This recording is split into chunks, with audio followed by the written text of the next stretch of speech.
Imagine, just for a moment, that you are locked inside a prison, Right. but there are no iron bars. There are no armed guards pacing the perimeter. In fact, the doors are just wide open. It's pretty easy to escape. You'd think so, right? But the catch here is that you don't even realize you are a prisoner. Because you have been meticulously conditioned since the day you were born to believe that building and maintaining your own cell is actually the absolute highest form of moral virtue. Yeah, that's a heavy thought. It is. And what if I told you that the modern man is living inside exactly that kind of invisible prison? A system that the author we are diving into today calls the feminist gulag. Feminist gulag. Yeah. And what if I told you that you are actively paying for your own incarceration using a secret, invisible currency that is just systematically draining your time, your money, and, I mean, really, your very soul. It's a staggering premise. Yeah. It completely reorients how we are forced to look at modern relationships, our institutions, and just the fundamental expectations placed on men today. When you start connecting the dots the author lays out, it really challenges the very bedrock of what society currently demands we accept as progress. It really does.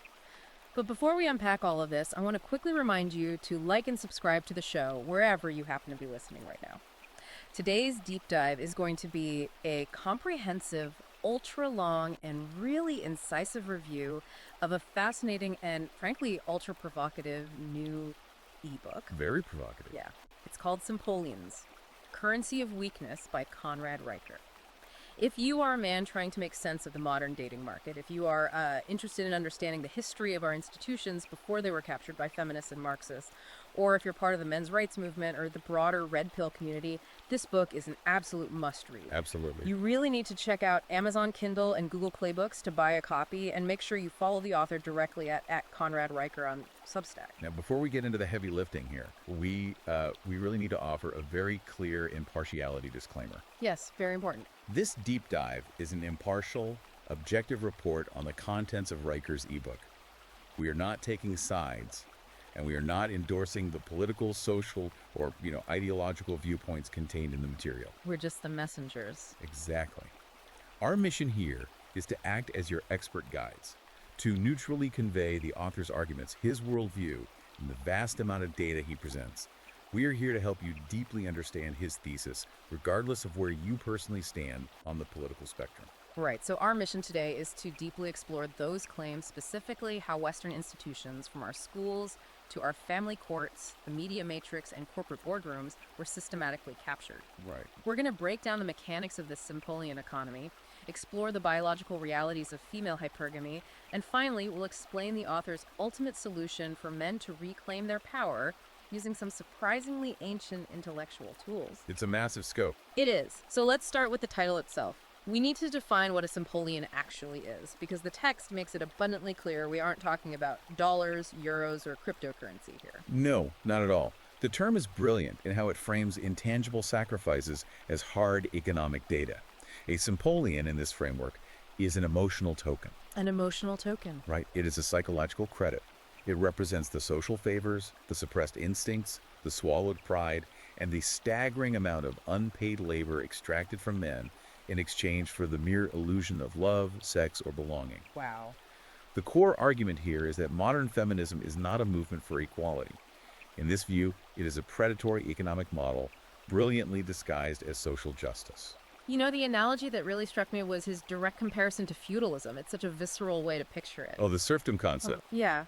He describes modern men as serfs, who are tilling emotional soil that they will never actually own or hold the deed to. You're out there working the land, yielding the crops, bleeding into the dirt, but the harvest inherently belongs to the lord of the manor, which, in this modern dynamic, is the modern woman. Right. But unlike the feudal serfs of the Middle Ages, who at least knew they were serfs at the bottom of the hierarchy, the modern man is constantly told he is privileged. He is bleeding out in silence while being lectured about his systemic advantages. And this isn't just philosophical theorizing. The text brings in sobering empirical data to quantify this invisible labor. Okay. There is a 2023 Stanford study cited that attempts to measure the invisible economy of relationships. Okay, what did it find? It found that men spend, on average, 1,200 more hours per year on unpaid emotional labor than women. Wait, let's just pause and do the math on that. 1,200 hours, that is 50 full days, gone every single year. Exactly. 50 days of waking hours. That's insane. And what constitutes this labor? It isn't time spent building a legacy, acquiring new skills, or even enjoying mutual reciprocal romance. And what is it? This time is categorized as conflicts de-escalation, emotional regulation of the partner, walking on eggshells, biting your tongue to keep the peace, and constantly navigating arbitrary emotional boundaries. It is the constant performance required just to maintain the baseline of a relationship in this new economy. It is essentially a hidden tax on male existence. Precisely. When you put it like that, it sounds exhausting. And the author brings this down to earth with some incredibly vivid anecdotes that make that 1,200 hours feel very real. Take the story of the Colorado firefighter. Yeah, that one is brutal. Here is a guy who worked grueling shifts, saved his money, and proposed. Then his fiancée completely ghosts him. Out of nowhere. Out of nowhere. He is devastated and spends $15,000 on intensive therapy trying to figure out what went wrong, blaming himself, doing the inner work society tells men to do. Right, trying to fix himself. Exactly. And what did he eventually find out? She had been sleeping with a TikTok dancer for 6 months. Ouch. The author's point is that this firefighter didn't just lose a romantic relationship. He lost years of emotional labor, financial sacrifice, and his fundamental self-worth. He paid in Simpoleans, a currency that the bank doesn't recognize, but one that leaves men completely bankrupt. The concept of return on investment is a lens applied to human relationships throughout the entire text. To emphasize the asymmetrical risk, there's another story about a mechanical engineer in Austin. Oh, the house one. Yeah, this man worked double shifts for 2 solid years. He saved $80,000 for a down payment on a house for him and his girlfriend. 80 grand. That's a lot of double shifts. The deed is signed, the moving truck literally arrives in the driveway, and that very evening, his girlfriend leaves him for a yoga influencer who sells spiritual alignment merchandise on Instagram. That is just gut-wrenching, but I think I see the deeper point. She didn't take physical assets from him, did she? No, she didn't take the house, but she extracted his utility. She took his future, his stability, and the 2 years of labor he dedicated to providing a nest. His effort became worthless to her the exact moment his utility was fulfilled and a more exciting, higher status option presented itself. Transactional predation. That's the term used to describe this. Yes. The system incentivizes women to extract maximum value while offering diminishing returns, knowing there are zero social consequences for doing so. But if this system is so obviously flawed, at some point, a man has to look at the scoreboard. This leads us to what the text calls the Simpolean audit. Right. The Simpolean audit is the breaking point. It is the moment of clarity where a man finally sits down and calculates the ledger of his life. He does the math. He looks back and realizes he has traded over 10,000 hours, 5 full years of his waking life, for female attention, validation, and the avoidance of conflict. 5 years. It's the equivalent of working a highly demanding full-time job with absolutely zero benefits, no public recognition, no equity, and the constant looming threat of termination without cause. Wow. Men, the author argues, are socially conditioned from boyhood to believe this state of perpetual extraction is simply what love requires of a good man. But let me play devil's advocate here. What happens when a man figures this out? Say a guy does the Simpolean audit, looks at his life, and says, wait a minute, I'm putting in 100 units of energy and getting 2 units back. I'm done. I'm closing the account. Doesn't he just walk away? That is where the system's defense mechanisms activate. The text argues that the system immediately pathologizes the man who refuses to pay. How so? If a man withdraws emotionally, or if he sets a firm boundary and says, I will no longer fund this dynamic, he isn't viewed as a rational actor making a sound economic choice. He is instantly branded with psychological labels designed to shame him back into compliance. Labels like what? He's called toxic, emotionally unavailable, or the ultimate modern excommunication, an incel. So the labels aren't actually diagnoses, they are control mechanisms. Precisely. They are weapons of compliance. If you look at the broader behavioral conditioning at play, the culture is essentially training men to believe that basic self-preservation is a form of pathology. If you stop funding the system, you aren't just making a choice, you are morally condemned by the collective society. Which makes perfect sense when you look at how dating works. But if dating is the informal, unregulated Simpolean economy, marriage is the state-enforced, militarized version of it. The author uses a phrase that I haven't been able to stop thinking about: asset forfeiture with flowers. It is a chillingly accurate summary of his argument regarding modern matrimony. The premise is that the modern marriage contract operates as a hostile financial takeover where men are presumed guilty until proven rich. Guilty until proven rich. That's a great line. The author argues that entering into marriage under the current legal framework is stepping into an environment of catastrophic, asymmetric risk. Men invest everything: their time, their physical assets, their future earning potential, while women retain unilateral exit rights with virtually zero accountability or penalty for breaking the contract. And the data he pulls from the National Bureau of Economic Research is just brutal. We aren't just talking about feelings here, we're talking about hard math. What does the data show? The text notes that after a divorce, a woman's standard of living drops by a mere 4%. A man's standard of living, however, drops by a staggering 73%. 73%. Think about the gravity of that number. A 73% destruction of your lifestyle, your security, and your resources. The author even points out that many women actually gain an average of 30% more net worth post-marriage due to alimony, the division of assets they didn't pay for, and child support, even if they contributed very little or nothing at all to the household income during the marriage. This financial devastation doesn't happen by accident. It is facilitated by what the text calls the family court machinery. The author presents a massive wealth of data to argue that the legal system exhibits profound systemic gynocentric bias. It is a machine designed to transfer wealth from men to women. For instance, he cites Statistics Canada data showing that 92% of emergency protection orders are issued against men. 92%. The argument here is that even in situations of reciprocal conflict, or situations where the woman is the primary aggressor, the legal system is fundamentally calibrated to treat the man as the default offender and the woman as the perpetual victim. Accuse first, win every time. That seems to be the built-in operating system of the Simpolean economy when the government gets involved, and the custody statistics are just as bleak. The book references Pew Research finding that women win primary custody 78% of the time. And this is the kicker, that 78% win rate holds true even when the parenting records of the mother and father, their incomes, and their criminal records are absolutely identical. They just default to the mother. The courts just default to the mother. To illustrate how this systemic bias destroys individual lives, the text shares the story of a U.S. Marine. This isn't an abstract statistic. This is a soldier who returns from a grueling combat deployment in Afghanistan. He comes home expecting the sanctuary of his family. What happens? Instead, he discovers his wife has secretly taken out $60,000 in consumer debt in his name while he was getting shot at. Oh, man. Yet, when they go to family court, the judge awards her spousal support and full custody of the children, leaving this veteran, who is battling PTSD, with bankruptcy and a strict court order, to pay $2,800 a month to the very person who financially and emotionally ruined him. That's unbelievable. The author describes this not as justice, but as feudal taxation without representation. It is genuinely infuriating to hear, but it gets darker. The legal racket extends deeply into alimony and the absolute nightmare of paternity fraud. Let's talk about the alimony risk premium. The author cites a 2022 study showing that 73% of alimony awards in no-fault divorce states are granted without the recipient even having to prove financial hardship.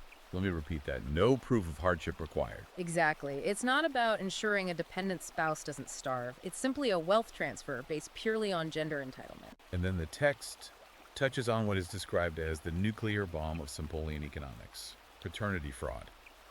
The author cites a highly comprehensive 2020 meta-analysis published in Reproductive Biomedicine Online. The numbers on this are terrifying. The data reveals that 1 in 10 men is currently raising a child that is not genetically his, completely unaware of the deception. 1 in 10. If you look at a crowded room of fathers, the statistical probability is that several of them are victims of deep biological betrayal. Yes. And the author's main contention here is not just that the betrayal happens, but how the state responds to it. When these men inevitably discover the biological truth, often through routine medical tests, the family courts routinely enforce the child support payments anyway. They still have to pay. They still have to pay. The text mentions a man in Colorado who found out his son wasn't his. When he rightfully stopped paying for another man's child, the state intervened. They seized his tax refund, suspended his driver's license, and threatened him with jail time, while the mother faced absolutely zero legal, financial, or social consequences for a decade of deception. That's just wild. The author argues this proves definitively that the system isn't about protecting the family unit. It's about enforcing Simpolean tribute. The state acts as the enforcer for female extraction. So if the legal and financial destruction is that absolute, that mathematically guaranteed to ruin you if the coin flips the wrong way, what is the invisible force keeping men at the roulette table? Why do men keep participating in an economy that hates them? That's the evolutionary trap. Right. The text points to a biological blind spot. The author argues that to truly understand the feminist gulag, you have to strip away the romance and look at raw biology. He claims that women don't actually fall in love the way men are culturally taught to believe through Disney movies and pop songs. Instead, they perform a constant, ruthless, evolutionary cost-benefit analysis. This is the core concept of female hypergamy, which the text defines as the hardwired evolutionary instinct for women to seek genetic upgrades and optimal reproductive leverage. Always looking for the upgrade. Always. The author argues that while modern feminism relentlessly preaches equality and dismantling hierarchies, female biology is inherently and inescapably hierarchical. They are biologically compelled to look for the higher status male, the better provider, the stronger protector.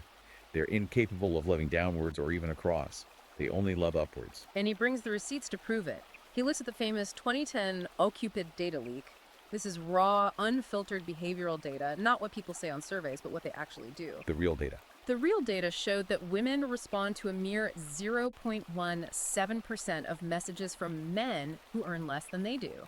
It's an algorithmic rejection. It's not a conscious choice. It's a biological filter. The author compares it to a high-frequency stock trader dumping penny stocks. That's a great comparison. Even more shocking, the data showed that 68% of women anonymously acknowledged they would leave their current partner if a man with noticeably higher status became available to them. But wait, let's explore that friction for a second.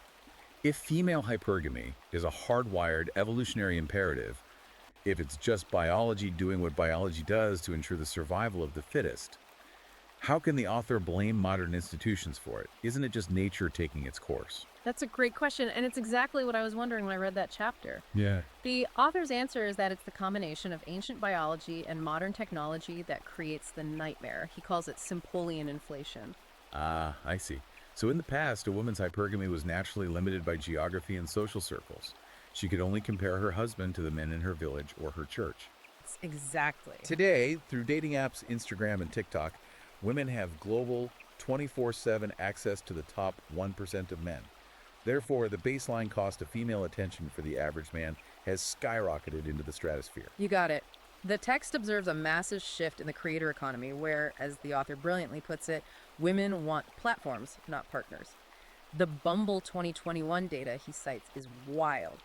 It shows women are 3 times more likely to swipe right on verified accounts, meaning guys with a blue check mark, regardless of the guy's actual income, his physical attractiveness, or his personality.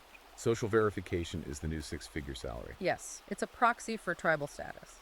The anecdote used to illustrate this human infrastructure concept is fascinating. The text details the experience of a Twitch streamer who had built a respectable audience of 500,000 followers. A verified Victoria's Secret model slides into his DMs and tells him explicitly, "I'll date you if you hit 1 million followers." Unbelievable. So, operating under the delusion of the Simpolean economy, the guy grinds for 2 years. He sacrifices his sleep, his physical health, his real-world friendships. He finally hits the 1 million follower mark, and true to her word, she actually dates him. Only for 3 months? Correct.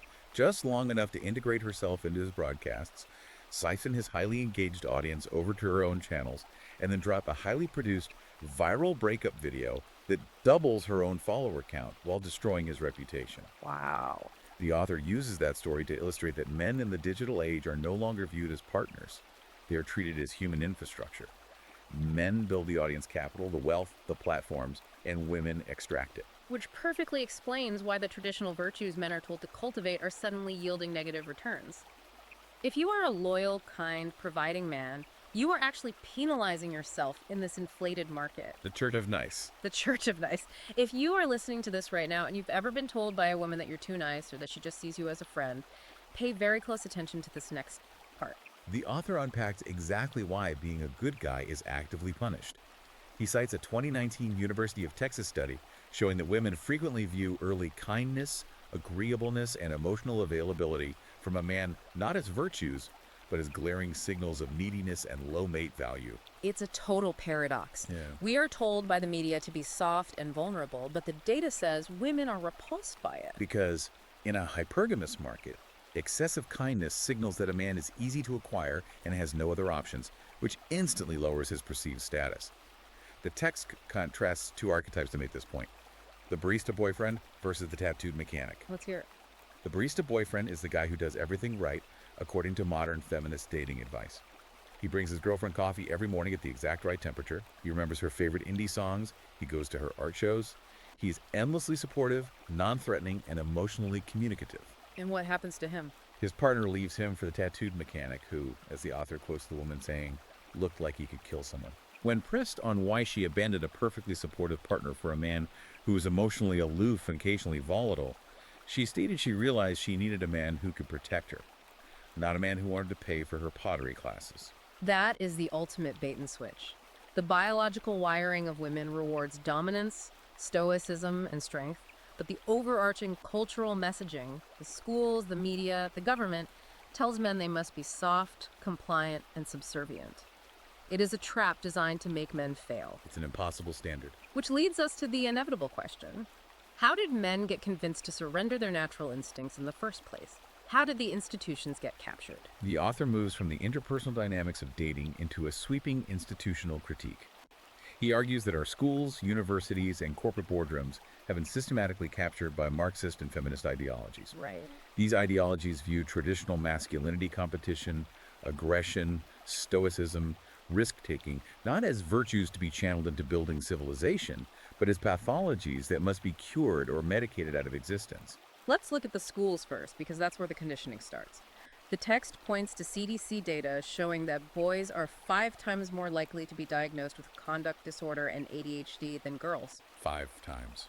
The author argues this isn't because boys are inherently broken or diseased, but because female-dominated educational bureaucracies have criminalized normal boyhood.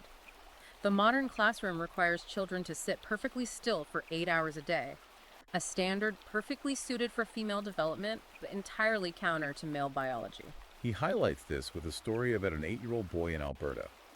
This child was pulled into the principal's office, subjected to a formal behavior intervention plan, and referred to a state psychologist. What did he do? His crime: he played a game of tag at recess and touched another student's arm while running. Tag. A game children have played for millennia? Yes, but under the new ideological framework, this was classified as unconsented physical boundary violation. That is insane. The author uses that anecdote to highlight how the defining traits of historical male achievement, physical energy, rough and tumble play, testing boundaries, risk, are now treated as toxic. The system is designed to break the male spirit before puberty even hits. And if they survive the elementary schools, they enter higher education, which the author describes as a complete ideological slaughterhouse for men. The slaughterhouse. He references a 2023 Harvard study finding that men are 37% more likely to be expelled from college for misconduct than women, even when the evidence presented to the administration is completely identical.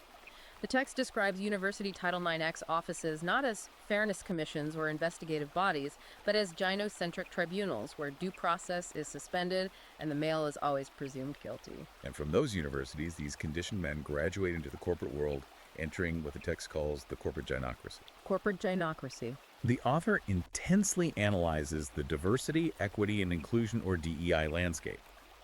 According to a Harvard Business Review study he cites, in companies operating under strict DEI mandates, men who has equal or superior performance metrics to their female colleagues are 42% more likely to be passed over for promotion.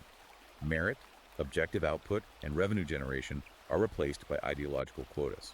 The anecdote he provides about the Volvo engineer is the perfect encapsulation of this. Here is a senior engineer with a PhD in mechanical engineering and 15 years of flawless experience. He applies for a leadership role overseeing a critical new project. He's passed over. Why?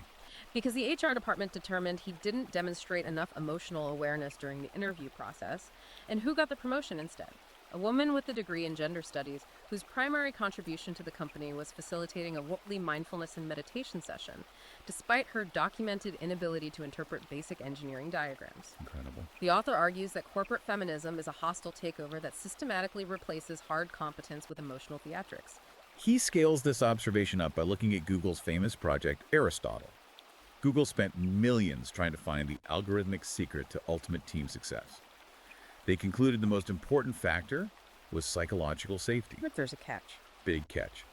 The author dismantles this finding.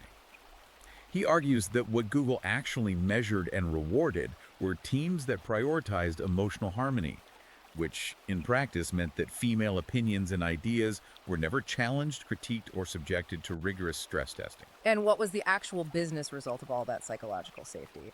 The text points out that when you looked at actual measurable innovation lines of code shipped, patents filed, revenue generated, those highly inclusive and emotionally safe teams lagged behind the more traditional competitive teams by 33%.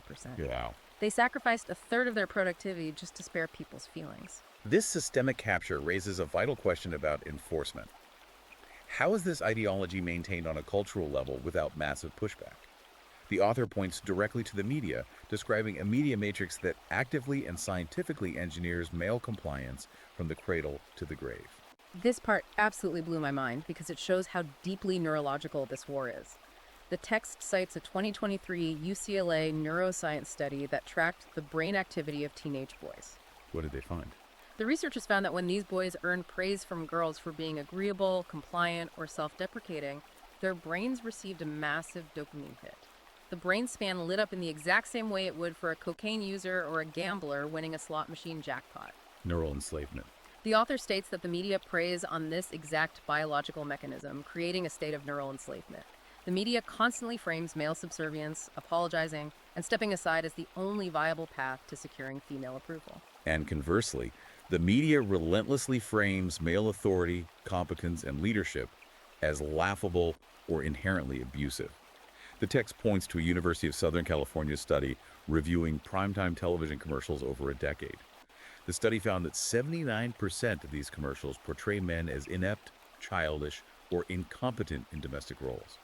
This is the pervasive bumbling dad trope. Right. Think of almost every sitcom from the last 30 years. The competent, stoic patriarch of the 1950s was deliberately replaced by the Homer Simpson or Peter Griffin archetype. Exactly. Sitcoms, movies, and advertisements consistently show men as oversized children who cannot operate a washing machine, who ruin dinner, and who constantly need to be rescued, corrected, and managed by their hyper-competent, eye-rolling wives. It's everywhere. The author argues this is not harmless comedy. It is a highly calculated form of social conditioning. The goal is to decenter patriarchal authority, to make young boys subconsciously associate male leadership with foolishness, and to make men accept a subservient, managed role in their own households. Okay, so the picture the author has painted is incredibly bleak. The system is thoroughly rigged. It's in the biology. It's enforced by the courts. It's taught in the schools, mandated in the boardrooms, and programmed by the sitcoms. If you are a man listening to this, you're probably asking, how on earth do we fight back? That's the question. And this leads us to what is easily the most fascinating, empowering, and actionable part of the entire book: the weaponization of the Trivium. The author argues that the key to breaking out of the feminist gulag isn't stockpiling money or lifting weights. It is entirely intellectual. Specifically, he points to the ancient classical education framework known as the Trivium: grammar, logic, and rhetoric. The author's historical framing here is genuinely brilliant. He notes that the Trivium was the undisputed foundation of Western civilization and education for over 1,000 years. It taught young men how to think, not what to think. But it was deliberately dismantled and buried by the architects of the modern education system. Why would they bury it? Because, as the author boldly states, a man who can critically think is immune to manipulation. You cannot run this Simpolean economy, which relies entirely on guilt, shaming, and emotional manipulation, on a population of men who know how to rigorously define their terms and instantly spot logical fallacies. Let's slow down and really unpack these three intellectual weapons, because this is where the listener can actually apply this to their life today. Let's start with grammar for clarity. Now, we aren't talking about where to place a comma. No, not at all. The author argues that the ideological left controls thought by controlling language. He points to internal guidelines leaked from Google that explicitly ban the word man-made, forcing employees to use the word synthetic.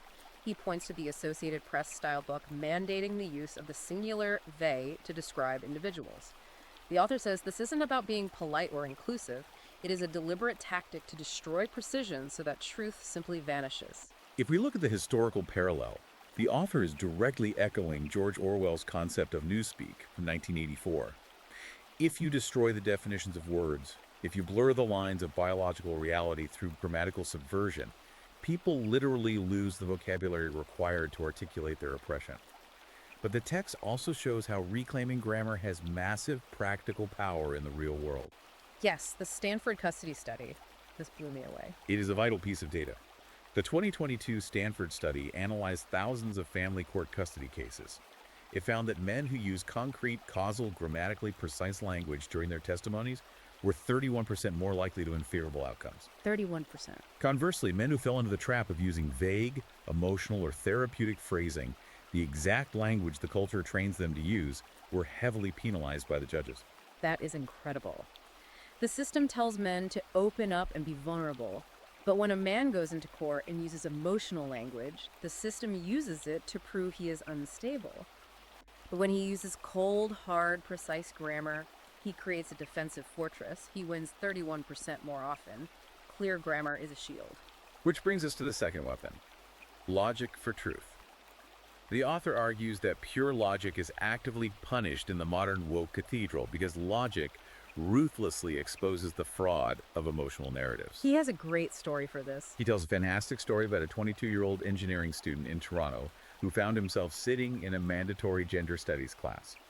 The professor stands at the front of the room and declares as fact, all male leadership is inherently oppressive.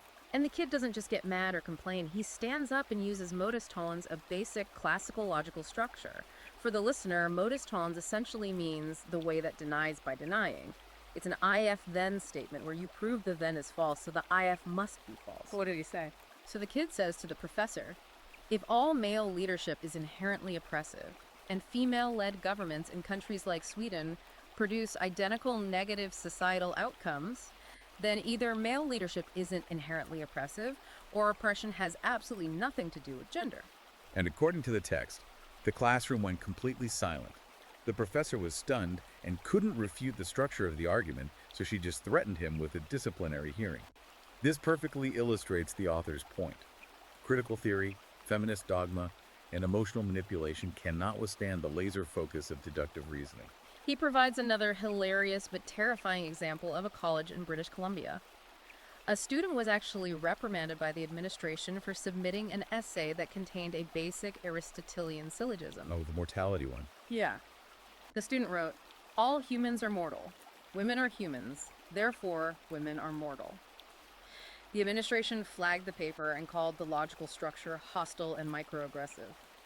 The author notes that the moment logic leads to a conclusion that doesn't flatter the feminist narrative, logic itself is deemed an act of violence. It perfectly demonstrates the fragility of the ideological capture.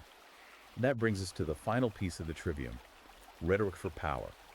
The author identifies what he calls the narrative deficit among men. He argues that men continually lose in the culture wars, in family courts, and in boardroom disputes, not because they lack data or truth, but because they communicate exclusively in spreadsheets and statistics. Right. Men show up with an Excel document, while the feminist system shows up with trauma theater and compelling tales of lived experience. Exactly.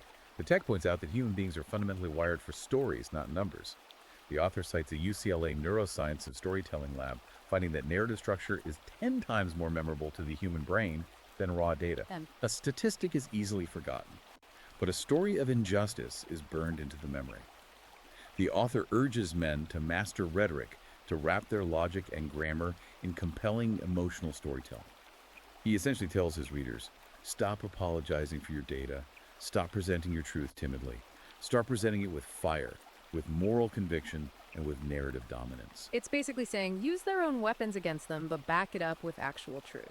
Which brings us to the grand finale of the book, the Simpocalypse and the Restoration. The author says that a global awakening is already happening under the radar. Millions of men are quietly mastering these tools, looking at the ledger of their lives, initiating the Simpolean audit, and deciding to simply walk away. He calls this event the Simpocalypse, the moment men universally, globally refuse to pay the Simpolean tax. And he looks at international examples to prove this isn't just an internet theory, it is a macroeconomic reality playing out right now. He points heavily to South Korea's Sampo generation. This is a massive demographic of young men who are organizing online and actively intentionally giving up on courtship, marriage, and having children. They're walking away. They have done the math and opted out. The result: South Korea now has a record low birth rate of 0.7, threatening the very existence of their economy. He also looks at Japan. A recent government survey showed that 35% of unmarried men in their 20s and 30s explicitly stated that women simply aren't worth the financial and emotional cost, almost half the young male population. The author argues that the feminist economy is rapidly imploding in these highly developed nations because the entire system requires male extraction and male labor to survive. Without the host, the parasite starves. And the text points out that walking away actually heals men. He cites a fascinating 2022 study published in the journal Psychoneuroendocrinology. The researchers monitored men who consciously withdrew from the modern dating market. What were the results? Within months, these men showed significantly lower baseline levels of cortisol, the primary stress hormone, and marked improvements in cognitive performance and emotional stability. The author uses this data to argue that participating in the Simpolean economy is quite literally a biological poison that degrades male health. So, if the system is collapsing, what does the author's vision of the restoration look like? It's not about protesting or begging the government for change. It's about building offline resistance and parallel institutions. He details the rise of underground, invite-only groups called Sons of Logic, currently meeting in major cities like Berlin, Austin, and Vancouver. These groups are described as physical spaces where men gather to train physically, share hard skills, network financially, and rigorously debate classical philosophy entirely free from female influence, the male gaze of social media, or the crushing pressure of the Simpolean economy. They are building a new foundation in the shadows. The author's ultimate message to his readers is a militant call to arms for complete self-mastery. Rebuild your life without Simpoleans. Reclaim your time. Keep your money. Master the trivium of grammar, logic, and rhetoric so no one can ever manipulate your mind again, and focus entirely on building your own legacy. It is an incredibly powerful, deeply unapologetic conclusion to a relentlessly provocative book. It certainly is a comprehensive and unflinching thesis, and if we take the author's premise to its absolute logical extreme, it leaves us staring at a profound and slightly terrifying question about the future of human society. Exactly. I want to leave you, the listener, with a final provocative thought to ponder. If the Simpolean economy completely collapses globally, exactly as the author predicts, if birth rates plummet past the point of no return, and marriage rates fall to zero across the entire Western world because men universally refuse to participate, what exactly replaces the concept of romantic love in the 22nd century? Do we revert to purely contractual arranged partnerships governed exclusively by strict logic, legal parity, and economic mutualism? Or will a completely new, currently undefined, and perhaps unimaginable social dynamic rise from the ashes of what this author calls the feminist gulag? It is something incredibly deep to mull over. A fascinating sociological puzzle, and one that the next generation will inevitably have to solve. Absolutely. Thank you for joining us on this deep dive. As a quick reminder, please like and subscribe to the show so you never miss an analysis like this. We just reviewed the incredibly fascinating, ultra-long, and vital ebook Simpoleans, Currency of Weakness by Conrad Riker. Do yourself a favor and head over to Amazon Kindle or Google Play Books right now to buy a copy for yourself, and make sure you follow at Conrad Riker on Substack for his latest updates. See you next time.